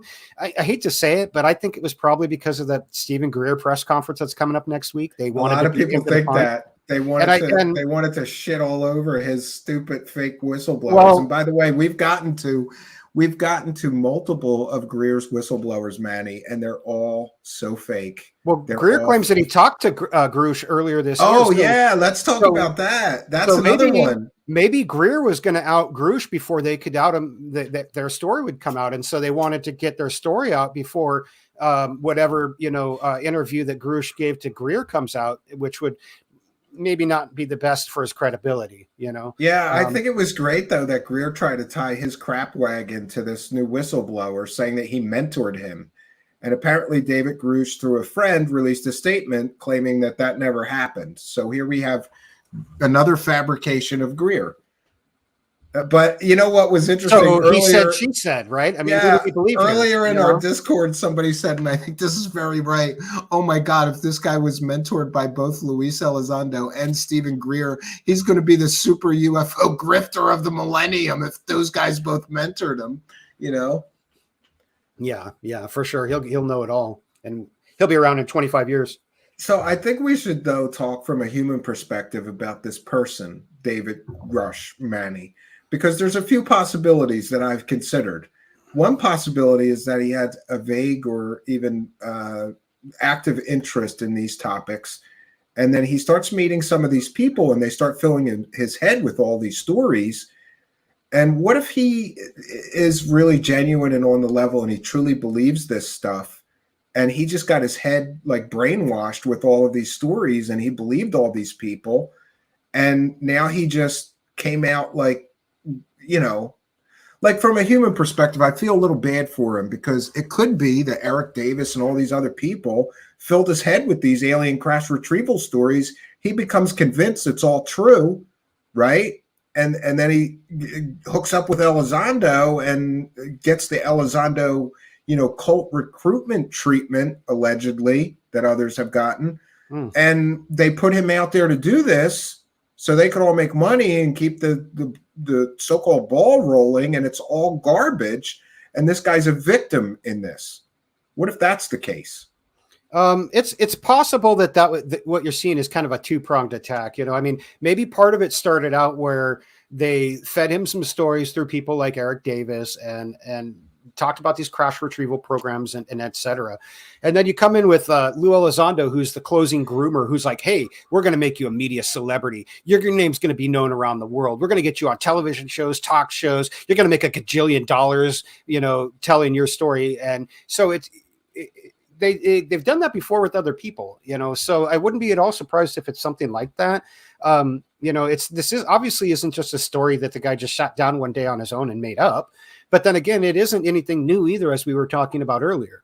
It's just a little bit it's like one part Bob Lazar, one part Colonel Corso, one part Wilson Davis notes, one part Davis Wilson. They're denying access to people to these programs. Yeah. And Matt Finley, with a good point, Coulthard's interview was also presumably independent of Keene and Blumenthal, but yet they all coordinated their release together. So I find that very suspicious. And I'd like to know also, what do you think on the subject of payment? Does that muddy the waters if this guy's getting paid by any of these people to participate in these stories? And I don't know. I mean, there's part of me, as being a guy who's working on films and stuff, I say no, because you pay people for their story. It's just how things work. But it also depends on what, how, and when, and what are you paying them for? If it's an exorbitant amount of money, then certainly. If it's a nominal fee to cover his expenses, to travel, to do interviews or something, then no. But again, I guess that would guess on where the money is coming from and how much it is. Is it actually coming from these journalists like Ross Coulthard, or is it coming from an outside institution that, say, maybe a guy like Elizondo has connections to, who's sliding money to him to entice him to tell his story? One case would probably be legitimate, and the other case would definitely not be very ethical or moral. But then again, there hasn't been a whole plethora of ethics and morals when we're talking about some of these people anyways. So it really is a cesspool. Like it is a cesspool. I kind of miss the days where I didn't know so much about the characters involved in selling these stories. I would just listen and not really think too deeply about it. I kind of miss those days, because when you get into this, you're right. There's no morals. There's no ethics, and I'm very troubled by this Ross Coulthard. Like, nope, don't talk about that. We're saving it for the documentary. So is this all a coordinated effort to sell a documentary? Let's use the media to pump it up for all we know. And that's another thing. Ross Coulthard does this interview in early May, and he waits a full month to release this. No, he's coordinating with all these people, with Blumenthal, with Keene. In my opinion, they coordinated this to all drop on the same day. They had to have. Because, there's no way that you sit on a story that you truly think is the biggest story in human history for a month after you film it. Yeah, on Bryce Zabel's Twitter, he even admitted that. He said that they were waiting for the Keene and Blumenthal article to get released before they dropped their interviews. So there's definitely a collusion going on there.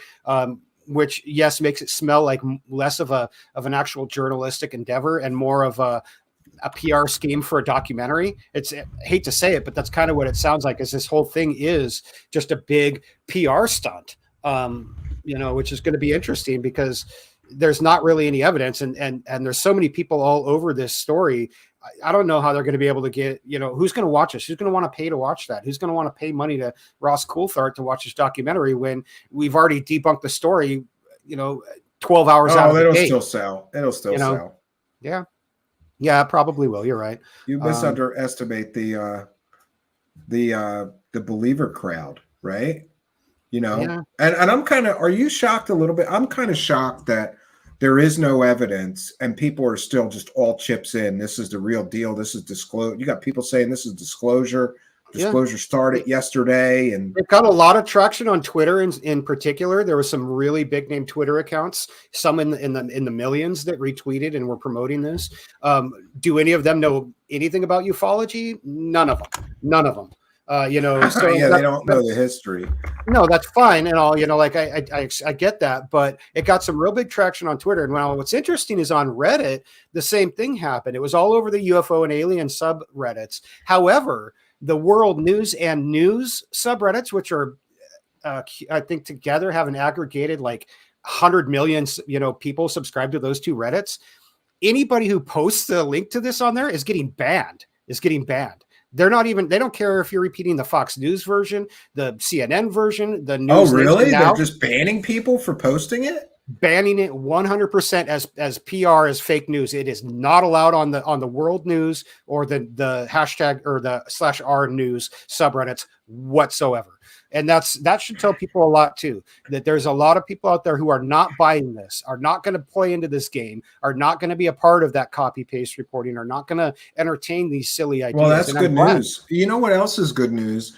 I don't know if you're aware of this, Manny, but I'm looking on the News Nation website, and some of these stories, like Whistleblower says UFOs triggered a multi-decade Cold War, it got 61,000 views, which makes me think that this story is not quite as big as it appears to be to us. I mean, it's all over, conspiracy land and UFO land, but to regular folks, like, yeah, it's not any. I had more people talk to me. I had many more like neighbors, friends, and relatives talk to me about the New York Times article. Nobody's mentioned this to me from the regular world. Nobody said like, "Oh, Stephen, what do you think of this whistleblower?" Nobody said anything to me. Only UFO people seem to be at all engaged in this. And we have a story an hour ago on News Nation. Bryce Zabel, UFO whistleblowers actions, 5,000 views. That is paltry if you're talking about the fact that this is a real television news. I know they're new as a television news channel, but still, you've got the backing of a television news channel and your YouTube views are at 5,000 views. Yeah. And they do seem to be milking this, man. They're just putting out these little 5-minute videos. And then, 4 or 5 hours later, here's another 5-minute video. And I don't know where is the full interview of Coulthard and this whistleblower. Not out. It's not out. Hasn't been released yet. They said they were going to release it yesterday, though. No, I think that News Nation Sunday is going to come out with a 1 hour chopped up version of it, but the full 7-hour interview or whatever won't be released for a long time. I'm guaranteeing that.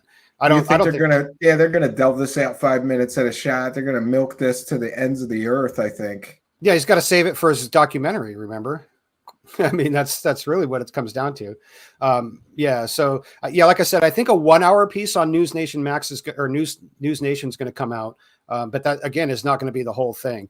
And I think after that, I think that's when Coulthard will then have access to the whole thing for his documentary. Because it sounds like News Nation paid for the interview, so they probably own the footage, I'm guessing.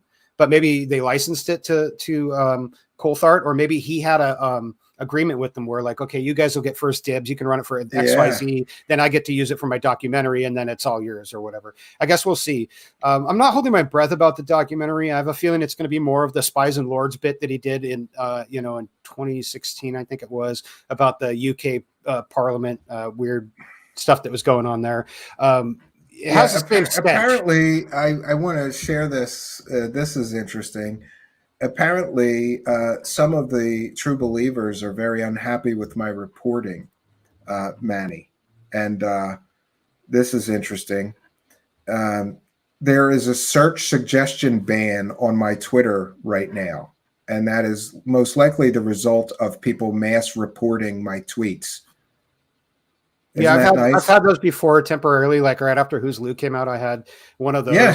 So people are actively reporting my tweets where we're just reporting the truth and talking about this story so that people cannot find my stories on Twitter. Yeah. Very nice. You know what a great way to show that you can't win a debate is, Manny? To just muzzle the person you're having the debate with. Mm-hmm. That's just a great way to prove that your side is right, right? Sure. Yeah. And I thank the person that sent that to me. They know who they are. I wasn't aware, and I'm told by this person that that's likely the result of these UFO people are probably mass reporting your tweets. Bunch of biatches. Yeah, Yeah. yeah. Yeah. I mean, It if wouldn't your surprise me. arguments are so weak they can't withstand debate, then maybe you shouldn't be in the debate. Maybe, go live in your bubble, your delusion bubble, your echo chamber, right? Yeah. And Twitter is one of the worst spots for that, because, this really is kind of their backyard as far as it goes, the echo chamber goes. Really, they don't like when you question anything on UFO Twitter. Yeah, look at Art and Paranormal. It says, I had to manually put your name in my tweet to share this show.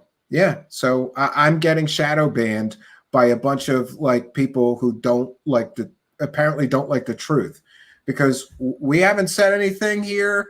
And tonight, that's unfortunate for them, because don't you think, Manny, that a lot of people could spin my story earlier tonight as proof of this guy's legitimacy? Look, he's meeting with Canadian Parliament members. He must be the real deal. I'm sure they will. Sure they could have, but now they just banned my story, and we're the only one that has it. Congratulations, you dumb dickheads, No, they'll just tell their version on their little podcasts and in their web blogs where, oh yeah, and he was further. I know nobody will be mentioning my show or my name. They won't mention you for breaking the story. Yeah. And sure. And you know what else is bothering me, Manny? The fact that so many of these UFO podcasts and UFO shows are milking this story to death, but they're bringing nothing to the table. They're literally bringing nothing. They're like, let's read the article again, or let's get 5 people on different days to talk about the same article. They're not bringing anything new to the story, and that bothers me, because I'm supposed to compete with these lazy people that are doing nothing but talk. Talk is cheap. Try spending all day on the phone with Canada to get one story. Yeah, try doing some research, Yeah, it's not as easy as people like to think it is, and especially when you're out there trying to get to the truth and not just puppeting what, somebody told you to say, which these groomed media assets like UFO Joe and Chris Sharp and, half a dozen podcasts out there do. They just puppet what they're, it's just like, oh, somebody told me this. Okay, I'm going to type that up. I think the best parrot is UFO Jesus. He just repeats anything that they say. He has no independent thought skills. He can't even think for himself. He just, they said this, so I'll repeat it. It's terrible. It's really terrible, right? I don't know. So I want to get your thoughts on where do you think that this story is going next? Is this going to all come crashing down in the next couple of weeks? Or is this going to take a year and then there'll be no evidence before people tire of the story and they want the evidence? This seems to be the way that it usually goes. People are okay with the story for a while, but after a while, the voices demanding to see the evidence or the proof of the story become louder, Yeah, I think that this story's got a timer on it that's been started. How long that's going to be, I don't know. I just don't see any extra evidence. I mean, unless the guy just comes up with a box full of evidence and drops it and says that it's and we have it and it's incontrovertible, that'd be different. But I just don't see that happening. I mean, I think they kind of shot their wad here at the beginning and gave it all away. I mean, so what more can you say? It's probably just gonna be more of the same. I mean, it really doesn't matter if the guy speculates that these are interdimensional craft or time traveling humans from the past or the future. It doesn't matter. There's zero evidence at this point. So there's really no reason to listen to anything else that he has to say, because it's all going to be more of the same. Will people get tired of that? Probably, and move on to the next news cycle, but unfortunately, there's going to be those core group of people that just cling to that story as truth, as we saw. I mean, Elizondo is a perfect example. You'd think that he would be completely discredited, but he's not. People still believe that he ran ATIP and he was the world's greatest UFO hunter and he's this big champion for disclosure, even though there's been mountains of evidence that show that he's none of these things. So, I mean, I agree with you on that. And do you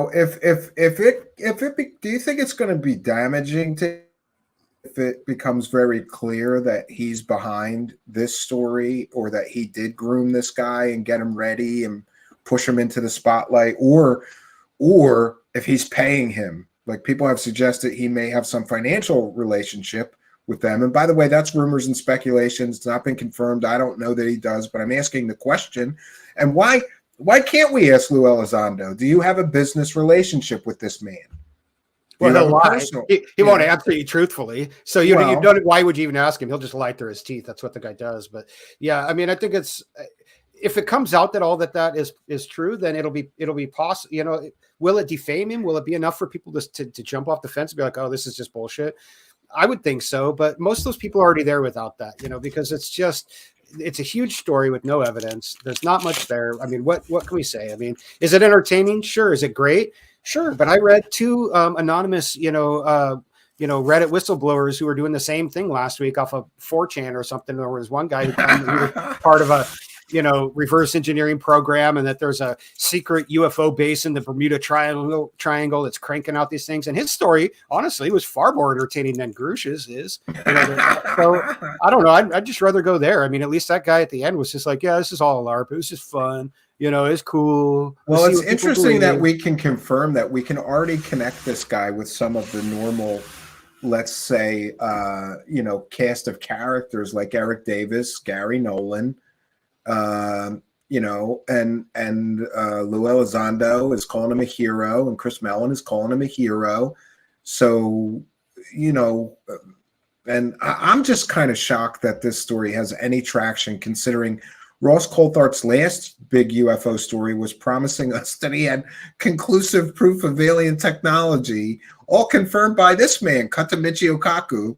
Go talk to Michio Kaku. He didn't confirm anything. They didn't have any evidence. Not only did they not have, incredible evidence, or, they had no evidence of any alien technology. They thought they might get some, I guess, if they did the analysis, but they never did it.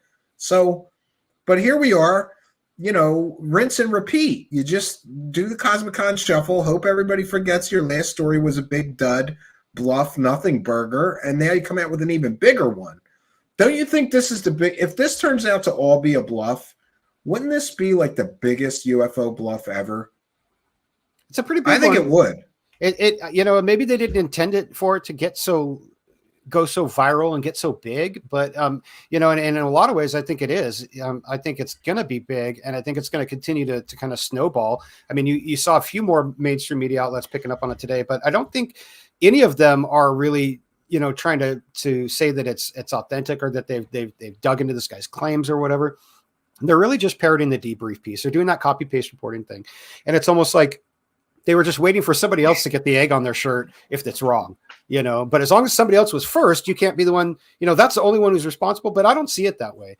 Any of the media outlets that are copy pasting this stuff, I'm going to look sideways at from here on out. And I hope other people do too. If it's the New York Times, if it's Fox News, if it's the Washington Post, if it's the New Yorker magazine, anyone who's running this copy paste garbage, look at them sideways. Don't give them your money. Don't give them your money. If they don't have the balls to stand behind a story and do some research and say, yeah, I'll put my credibility on the line, don't give them your money. Go find independent news sources, go find free news sources, go make up your own mind and use your brain, because apparently in the news business now, that's what passes for journalism. Is just, so-and-so reported this, click. And that's how we get fake news. That's how we get fake news that's easy to manipulate. It's easy to manipulate. If you have the right backing, if you have the right contacts, you could put a story about anything out there and people will believe it, because it's been spread on so many different outlets, no matter. What my favorite example of that is, and it is a conspiracy land story, but the Kandahar Giant story. Like, I just think that's one of the most ridiculous things I've ever heard. And that made the rounds in conspiracy land. It was a big story for a while, and it was like one guy that told that story, and it just kept snowballing. And, I agree with you on the media outlets. And the other thing that's definitely going to be an issue is that this is a godsend, though, to the UFO believer and the UFO circle jerkers, because don't you think they took a lot of hits right before this? Like, there was a lot of hits, the Trinity UFO crash case is completely fake, and it destroyed Jacques Vallée's credibility if he had any left. And, and then we get the flare stories from Corbell.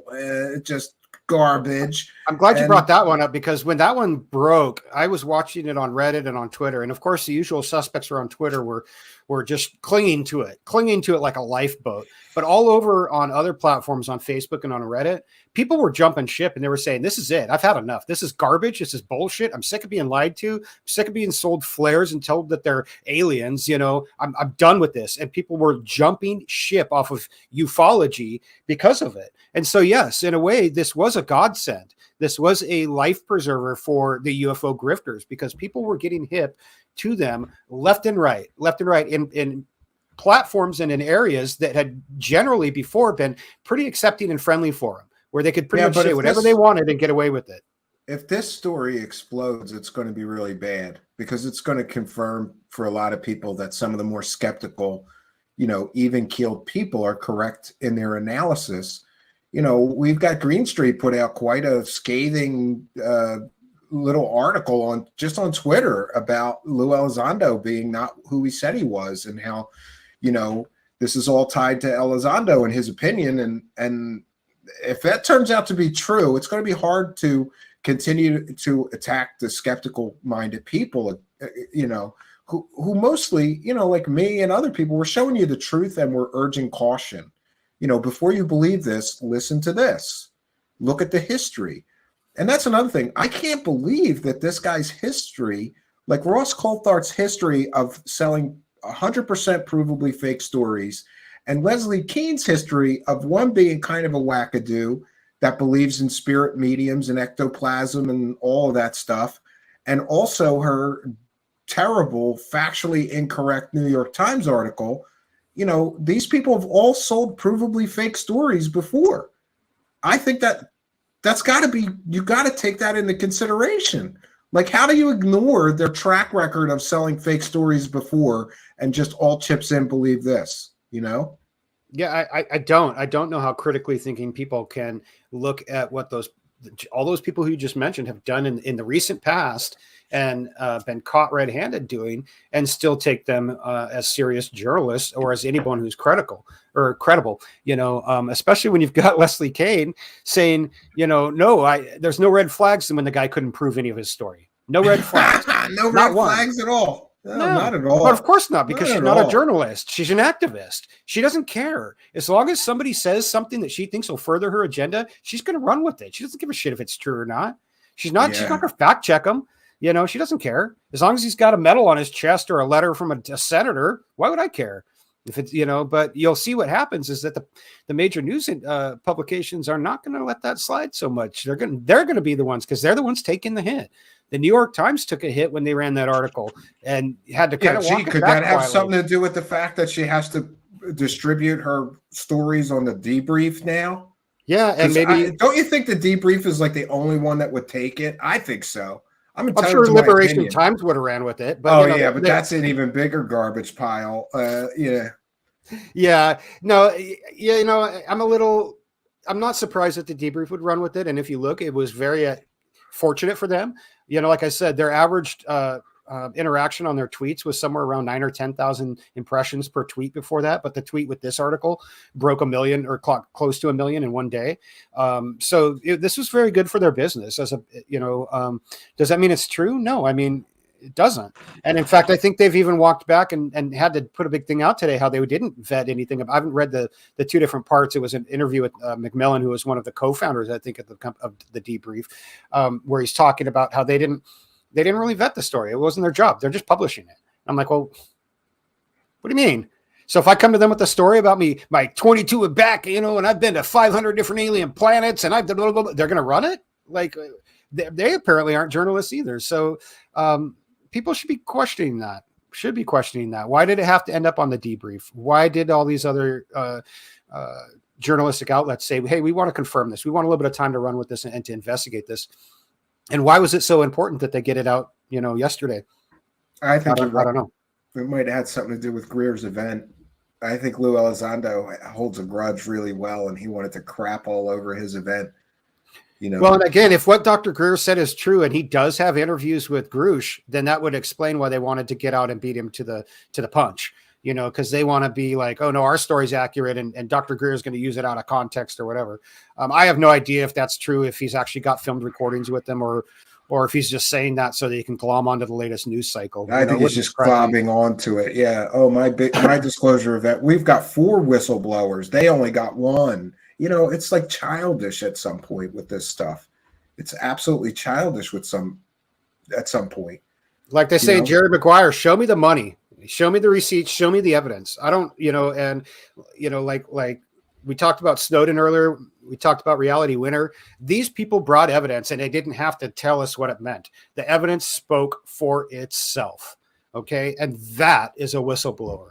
That is a whistleblower. And yes, it sucks that those whistleblowers paid heavily for what they did. One of them went to prison, and the other's been kicked out of his country and can't never come back.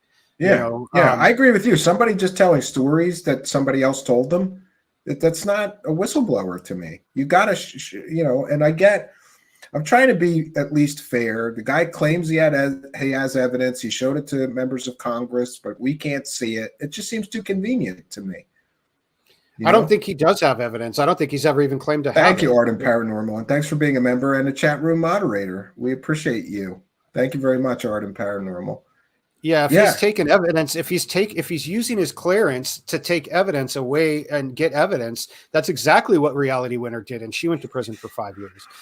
So I'm not sure how. Well, I think he's saying that people gave him those documents, so maybe yeah, and that's another issue. Some of these people were arguing with me because I said if he was releasing any classified information, the feds would be at his door, and people are arguing with me saying he couldn't be lying because if he was lying under oath, they would prosecute him. But don't you think, Manny, if he's just repeating, what do they mean lying under oath? Like he made up a story to tell Congress or to Arrow when he swore under oath that he was justifying what he was saying was true, or to the IG? But the point is that perjury requires intent. If he's just repeating stories that people told him, I don't think that they would prosecute him. If he was framing them as stories that were told, as long as he told, like, these people told me this is what they were involved in, and they saw the alien spaceships or whatever. He's not lying. He's repeating what somebody told him. There has to be intent to deceive. Now, would Arrow find his stories and his claims to lack credibility? Most likely, because it's their secondhand stories lacking any evidence. So if he had evidence, he should have supplied it to Arrow, which is where the whistleblower protections gave him. They didn't give him a protection to go to Ross Coulthard. They didn't give him protection to go to the Canadian, Parliament. They did not give him permission to go around all those people and go to Marco Rubio or to anybody else. They did not give him that. They gave him the permission to talk in the right setting to Arrow and to provide the evidence. Now, clearly, he failed to do that because Kirkpatrick came out and said there's zero credible evidence of any of these programs or these retrievals or crashes or any of it. None. There's none. So he obviously doesn't have that evidence, or he would have given it to Arrow. Or if he did, why didn't he just leak it? Why didn't he? Or I just don't get it. I mean, he said that he couldn't have it. It couldn't be, somebody could never give it to him. Imagine what he's saying there. Somebody's working on a top secret UFO program and they're going to leak him a document and he's got it and you got to trust he has it, but he can't show it to anybody but Congress. Like, that just doesn't make any sense. Why wouldn't they go to Congress? Why wouldn't they go to Arrow? Why wouldn't, and if so, why wouldn't, when they took that to Arrow, why wouldn't Arrow investigate and find that program? I'm sure they tried. If they had credible evidence that showed that there was a UFO program, I'm sure that he would have tried to find it, but he didn't. So that to me tells me that it doesn't exist, Do you think that we're ever going to get the names or testimony of any of these people who told him these stories so we could get the firsthand accounts? Or do you think they're going to kick the can on this and we're never going to get any names and we're never going to get any evidence? I would love to hear who told him what he was told. Yeah. I have a sneaky suspicion it was probably people like Eric Davis. I think Eric Davis was involved in this. Maybe Richard Doty. Maybe Gary Nolan, maybe Lou Elizondo, maybe all these people put him up to it and shoved him out there. And he's just like a doe in headlights. He's like, oh, I don't know. Okay, I'll do it. I don't know. Maybe they have it, maybe they're the ones who put him up to it, but maybe not. I mean, I don't know. Because actually they don't need it. They don't need Title 50. That's a big surprise. Dark Protocol says Alejandro Rojas appeared on Podcast UFO today and was all over this story. Cool. Yeah, all the usual. Did you know, Manny, that at Contact in the Desert, Richard Dolan and somebody else, they had to do Sheehan. like a Danny Sheehan. Sheehan, They yeah. had to do an emergency like talk about the new whistleblower Of because course they did. they like canceled events to just talk about this story because this is the biggest story in human Because I really history. want to know what Lou Elizondo's lawyer thinks about Lou Elizondo's friend, a whistleblower, coming out. No thanks, man. And Yeah, Danny it was Sheehan, funny to see. It was funny to see Green Street. He tweeted something really funny like, I used to think all this UFO stuff was bullcrap, but since Lou Elizondo's friends said the aliens are real, I believe it. You know? now I know it's true. Yeah, because Yeah. Lou's buddy told me it was real. Like, yeah, I'm not into that. I don't really care what Sheehan or Dolan have to say, to be honest with you. Yeah. Yeah. And a final question for you before we wrap things up. There have been hype about new whistleblowers are coming. Do you think that this is the first and we're going to get more? And are they going to be like him with no evidence? Or are we going to get some actual real information anytime soon? Well, honestly, he's not the first. Actually, Bob Salas came out with his recorded testimony that he had given to Arrow a couple weeks ago. You're right, So Robert he Salas, technically, yeah. So Robert Salas would have been the first whistleblower. I think this is probably it. I think they put all their chips in on this guy, and that's probably why he got such the heavy reaction that he did in the media. And I want to know who's spending all the money to promote this guy. I want to know where that funding's coming from and who's behind it and why they're behind it. It's not really. Oh, really? What's that? Sheehan? Can you bring that up? That message that Steve Long just said about Sheehan and Elizondo? Yeah. Sheehan and Lou formed a 501c with the whistleblowers, Grush and Neal. Get me that document, Steve Long. Message Yeah, me I'm that document. really curious to know more about that. So a 501c is a nonprofit tax-exempt organization for people who don't know. A charity. In this case, it's probably a foundation, I would guess, is probably what that is. And I would be really curious to find some more information about that because I'd like to see who's donating money to that foundation and where the funding's coming from and where it's going. Yeah, one of the problems for people, if you form a charity, you have to file something called a 990. That's how we were able to show everybody exactly how much money David Wilcock was collecting for his charity and what he spent it on. And that was a great story, Manny, because do you know what he spent all the money on? Home improvements. Himself. He spent all the money on himself. He did no charitable. You mean like spa days and getting a haircut? Yeah. They spent like $5,000 on meals and entertainment, and they spent all kinds of money on software, cameras, equipment, and he's doing for-profit monetized broadcasts with the equipment allegedly that he purchased with charitable donations. Wow. So that's a real problem for him. And he only ended up he collected something like $175,000 in 2 years, and he only ended up giving a few $1,000s to some other charity. That was the total of his charitable work. He spent all the rest of the money, him and his wife, on like meals and entertainment, and equipment, office supplies, just ridiculous things. Like, I don't know how you spend $175,000 on yourself when it's supposed to be for charity, and you think that's okay. Like we were saying, there's no morals. If he really did form a 501c3, they're going to have to report every dime that they collect in charitable donations and every dime that they spend and what they spend it on. So that might be, I think it's a mistake for any UFO person or person in conspiracy land to start a charity, because no, they should start a private for-profit company like Enigma Labs did. They should do something like that where they can have a little privacy and they can spend money the way that they want without having to justify it to either shareholders or the public. Because when you go public like TTSA did, well, you open yourself up to having to share your finances with the public, and the shareholders. If they truly and the same as with the 501(c)(3)s as well. If they truly did start a charity with this whistleblower David Grush, that proves a direct link between Lou Elizondo and a financial connection between Lou Elizondo and him. And I think that's extremely problematic for this guy's credibility. Yeah, it all depends on what it is and why it's set up. Either way, it doesn't look good that they're all connected financially through a tax exempt, foundation or charity or nonprofit organization. That's not good. So I'd really, gosh, I'd love if anybody has any information on that, email it to me. Just give me a name and a state, and I will go to town like a dog with a bone. I will just dig and dig and dig until I get it. But Yeah, yeah, I mean, if it's a new charity, all we're going to be able to get is the initial formation documents, but it'll show you every principal that's involved, every person that's involved in the charity, and some more information. And again, just to be clear, we haven't confirmed that Lou Elizondo started a charity with this whistleblower. Someone in the live chat, Steve Long, has said that. We're going to try to confirm that, and if that's the case, we'll report it to you. We'll bring you the story on that. Yeah, yeah, for most sure. charities give very little to the cause. Yeah, absolutely.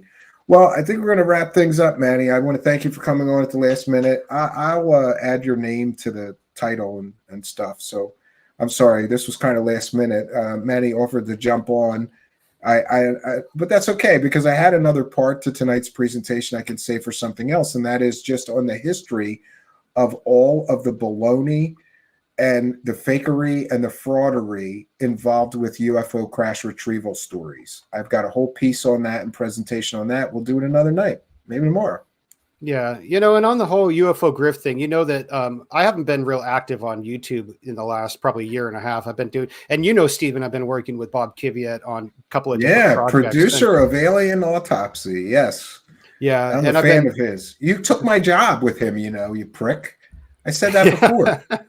Yeah, Like, it's been great, man. I tell nobody you what. told me that Bob Kiviat needed like a video guy and a co-producer, and so Manny swooped in and he took my job with Bob Kiviat to make films with Bob Kiviat, who is half my childhood, man. Unsolved Mysteries, Alien Autopsy, Factor. It was a Factor Faked or Factor Fiction. It was Fact or fiction, yeah. Fiction with Jonathan Yeah. Frakes, and that guy's a big part of my childhood. I would have loved to have that job, but Manny took it from me because he's a prick.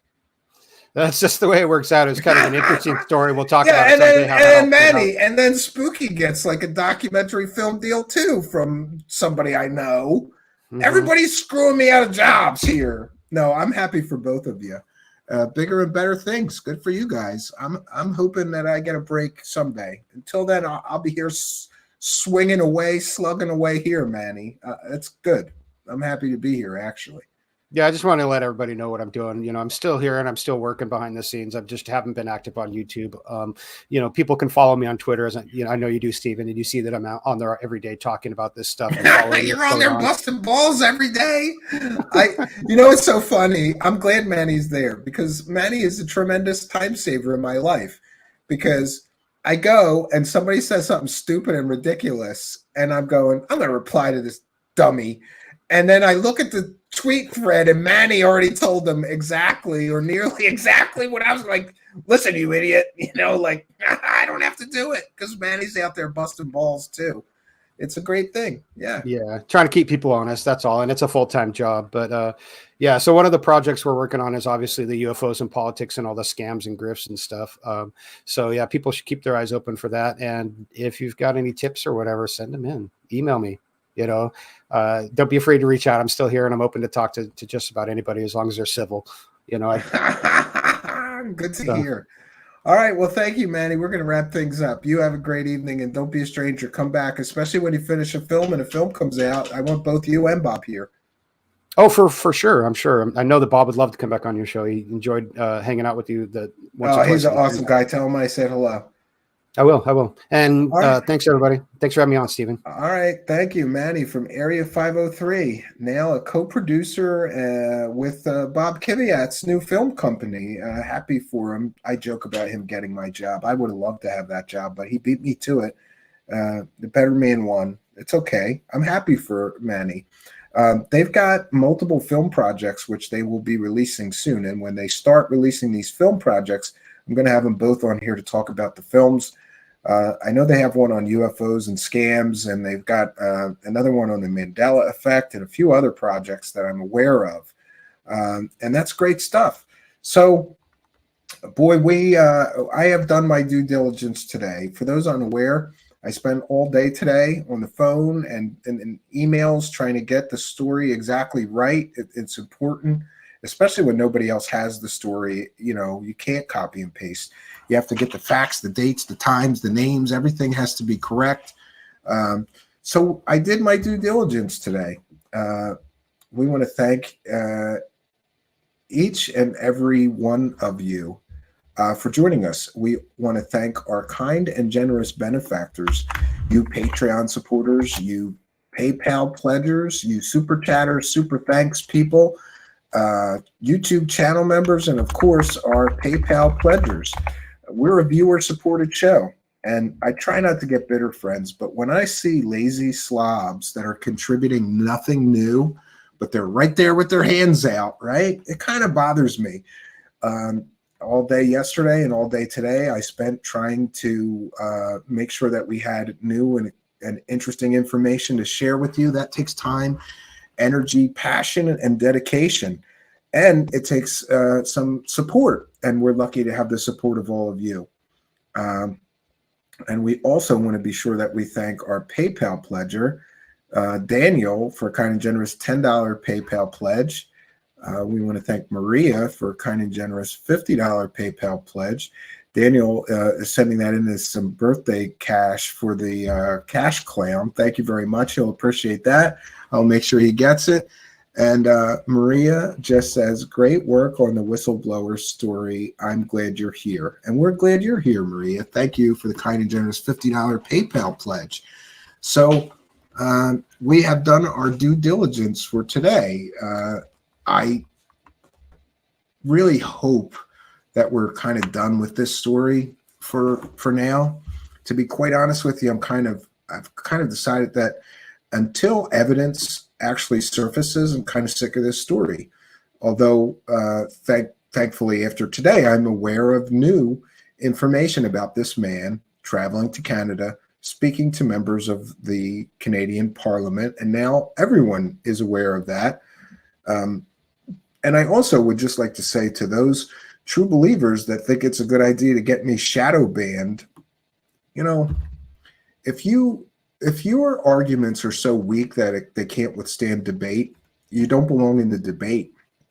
We're not doing anything wrong here. We are investigating stories, taking our audience with us along for the ride, and reporting what we find. I think that is a noble endeavor. And I'm glad for the support of most of you who agree with me. And to those that don't, we're still providing new information that I would think that most of you would find valuable, like this so-called whistleblower. David Gersh is apparently having closed-door, non-public meetings with members of Canadian Parliament. I would think that you would think, if you believe this man, it makes him more credible or more believable somehow, and you would want that information. But when you silence people like me who are actually investigating these things, you lose that. You could lose that information. Not happy to hear that I'm somehow search banned or shadow banned on Twitter. It's the first time I've ever become aware that you can, mass report somebody's tweets to get that to happen. And I'll be taking that up with Twitter, because nothing that I'm doing on Twitter is against against Twitter's terms of service at all. I'm sharing shows where we investigate these claims and report what we find. There's certainly, I don't think there's anything wrong with that, but it is what it is. A long time ago, a man much wiser than me taught me a saying that I love, which is this. He said, Stephen, they don't try to tackle you unless you're the guy running with the ball. Always be happy when people are trying to tackle you, Stephen. That means that you're the guy running with the ball. I think that's great advice. So I'm going to continue to be the guy running with the ball. We want to thank Trolley Troll for a kind and generous $10 more for him. Happy birthday, Cash Clown. Thank you all. I appreciate it. His birthday is Sunday. We're having a big family party with a bubble machine and a bounce house, and I think Elmo, which is strange because I thought he was over Elmo, but he goes to we're right near Sesame Place in Pennsylvania, which is awesome. You can go there and meet Big Bird and Bert and Ernie and Cookie Monster and Elmo and all that stuff. So we got season passes. He goes all the time. But we're going to have a great family birthday party, and we thank you all for your kindness, generosity, and support. We want to thank all of you, and we'll have the Cash Clown himself thank you all for helping us. Of course, helping us to praise the cash. Thank you all for your support. Praise the cash, praise the cash, praise the cash. Thank you for your kindness. Thank you for your generosity. Praise the cash, praise the cash, praise the cash.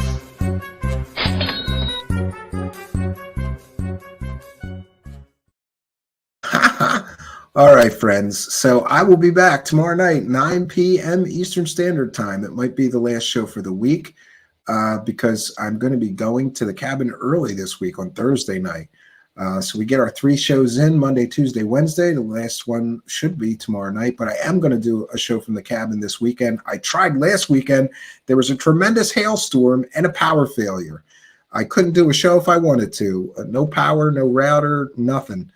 So I apologize for that. But we have a show tomorrow night here at 9 p.m. Eastern Standard Time. Then I'll be doing a show at some point from the cabin.